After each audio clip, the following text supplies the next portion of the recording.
Did you know that the technology that we use on a day-to-day basis can have significant impact in the hormone production in our bodies? As college students, I know that we are all using technology on a day-to-day basis, whether that be the laptop you use to write your speech, or connecting with friends and family, scrolling through social media to decompress at the end of the day, or our lives are interweaved with technology and it's really hard to get away from. As a technology user myself, I've always known and heard about the fact that technology can be detrimental to our health in certain ways, but after doing research for this speech, I now understand the full scope of everything that it can do to our bodies.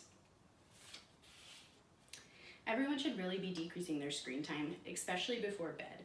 And today I will cover why technology is detrimental to our health, some ways that we can decrease our screen time and strategies we can use to help with that, as well as what all of the benefits are of decreasing your screen time on a daily basis.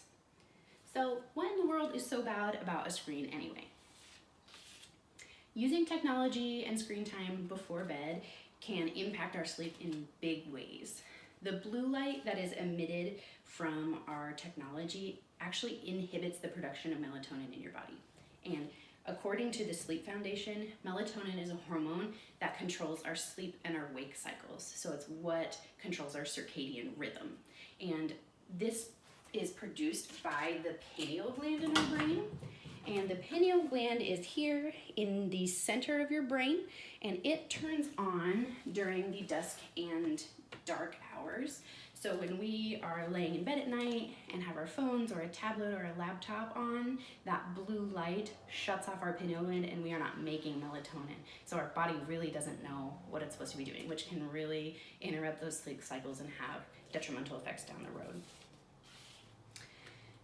In general, technology just keeps us alert when we should really be winding down for the day. There are two types of technology. There's passive technology and there's interactive technology. Interactive technology are things like social media, text messaging, answering your emails, playing video games, things that really keep our brain alert and ready to go. Passive technology are things like watching a movie or a TV show, reading an e-reader, listening to music, things that are still technology, but don't really require our brain to do a whole lot of thinking. And especially that interactive technology is something we really want to limit before bed. We're still going to get the blue light, which confuses our body a little bit, but it's going to, not have the same effects as interactive technology would on our brain, and therefore help us to wind down a little bit more than interactive technology would. The Cyber Psychology, Behavior, and Social Networking Journal published a study that they did. It involved 236 college students who underwent a week of journaling their sleeping habits and questionnaires about their general sleeping and technology use. 47% of students reported that they were waking up at least once a night to answer a text message. And 40% of students said that they were waking up to answer a phone call in the middle of the night. So in addition to use before bed when we're not making that melatonin that we should, we're also just interrupting our normal REM sleep to do these things and constantly be attached to our technology. This interruption in sleep can have huge impacts on your health now and your health in the future. Harvard Medical Sleep Medicine Department says that lack of sleep in the short term can affect your judgment, it can affect your mood, and also your ability to learn, which is huge for us. It can affect your long-term health in even bigger ways, including obesity, diabetes, and even cardiovascular disease. So getting the sleep that you need is super, super important for your future. So how do we keep ourselves away from this technology? The best thing to do is to avoid it from about 2 to 3 hours before bedtime each night.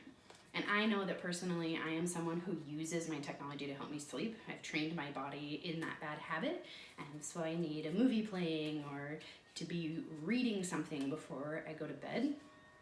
So the best thing to do is to start small. So start with 15 minutes, work up to a half an hour, and then get yourself to that 2 to 3 hour mark.